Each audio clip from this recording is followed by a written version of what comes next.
Naghain ng reklamong graft, grave misconduct at abuse of authority ang Department of Social Welfare and Development laban sa 14 opisyal ng barangay sa Iloilo City.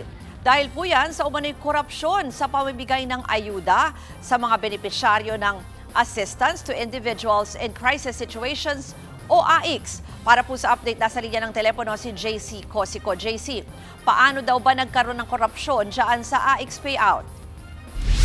Ruth, nagugat nga ang complaint na yan doon sa umano'y pagbawas nila sa 10,000 pisong ayuda sa ilang benepisaryo ng AICS. Kabilang nga dyan ang ilang barangay captain, kagawad at treasurer. Ayon po sa DSWD, nangyari yung mismong payout noong November at nangyayari daw yung pagkaltas kapag nakauwi na ang mga benepisaryo. Nasa 14 na beneficiaries ang nagreklamo raw po tungkol dito.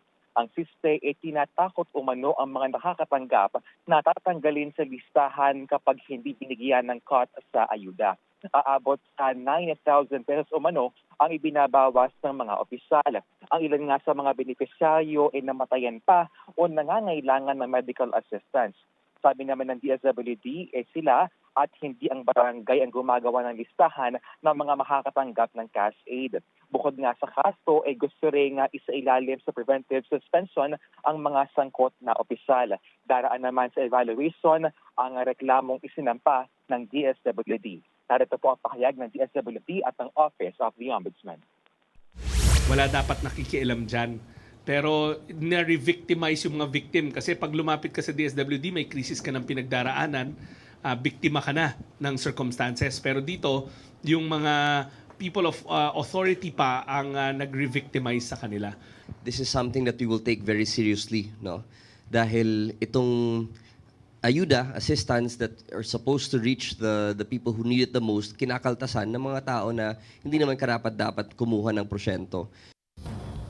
Rules, daraan nga sa reassessment ng DSWD yung mga nakaltasan po ng ayuda.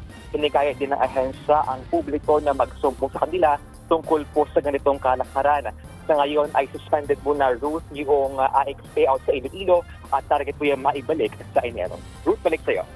Yan po ang Express Report ni JC Cosico.